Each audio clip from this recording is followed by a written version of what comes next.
Welcome to Materialbiblioteket. This is a place where materials producers can display their materials.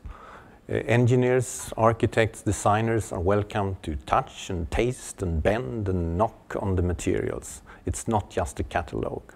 You will perceive the materials, not only look at it in a catalogue. And I hope that one day your research will result in new materials that can be displayed at Materialbiblioteket. The design course in the Biomime graduate school is not about design, it's about communication. In the beginning, when the first times we met designers and architects, we just gave them a small piece of our materials and started to show them the curves about the Young's modulus and the stiffness. It's the hardest, the toughest, the best material in the world, because we always had to break world records in order to publish. And then when the designers came, they took our piece of material, they said, "Wow, I love this surface. What a fantastic sound. Oh, this is fantastic. It's really an incredible surface." And we didn't know how to do research about incredible surfaces. Now we know we have to communicate, we have to describe. This is the result of one of our first meetings with the designers. We described our materials using chemical formulas, micromechanics, mathematics, modeling, curves, and the designer just stood like a question mark.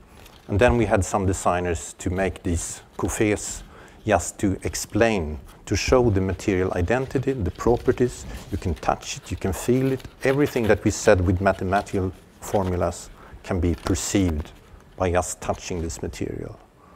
That's about communicating material identities. When you have two disciplines with very low alignment, like science and design, as I say, the failure rates are pretty high. But the most valuable breakthrough ideas are those where the disciplines have very low alignment, like design and science. And it's also a question of communication and having the right ideas. I mean, as a scientist, I know why I'm doing this, but I have a narrow set of goals.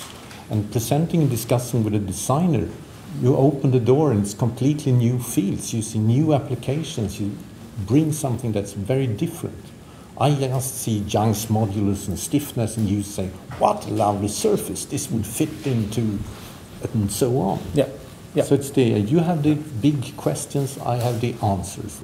Quickest way to understand what experience design is that last year in the United States, 86% of everything that was produced were intangibles. That is to say, not this stuff, but healthcare, software development, entertainment, intangibles, that is to say, experiences over time. And so that's what we do. We design experiences over time. And we've had great success not only working with Mikael and Inventia, but also with KI. We had a great project last year designing the last 10 to 15 days of life for patients and family and staff in palliative care centers in Stockholm. We had another project at KI with the Center for Molecular Medicine where we spun off 3 Bill and Melinda Gates applications with scientists and designers working together. And the 3 areas were HIV and sanitation and malaria. So there was a real, and we've already done it with Mikael so many times, but there was a real proof of concept that we can bring designers and scientists into the same room and produce hard research and apply for real money to continue that kind of collaboration. And that's what this course is going to be about. But when we experience the materials, we are talking about material identity. And we have to put the materials into a context, into a story, but we also have to include the receiver into the story in order to break through and get through with our message. And it's one thing for the two of us to get along because we see it, but it's really something else to put graduate students from a design school and medical school or a science lab in the same room together. And maybe it's a generational problem. Mikael, I can see it. There are a lot of other faculty out there who can't see it. But let me tell you, when you put science students and design students in the room together, they just naturally spark. They're well ahead of us in terms of understanding the power of interdisciplinary collaboration. Yeah. When in an earlier experience we had the science students in the lab walking around and saying, hey, what is this? And, oh, that's nothing, that's just a failed experiment. No, but it's really interesting. No, that's a failure. But we don't see the possibilities because it didn't fit into my curve. Yeah. It's old, fresh eyes on old problems. Yeah. That's one benefit. When it really works well, and it has for us, you create this hybrid workspace where you're neither doing design or science, but both simultaneously, and the power of that is unmatched if you're just working in siloed disciplines, a scientist over here, a designer over there. There's no conversation going back and forth that creates this synergy and serious research and serious outcomes. Yeah. And I think both from the science side and also from the design side now, because we're working with practice-based research methods, we're both very interested in the deliverable.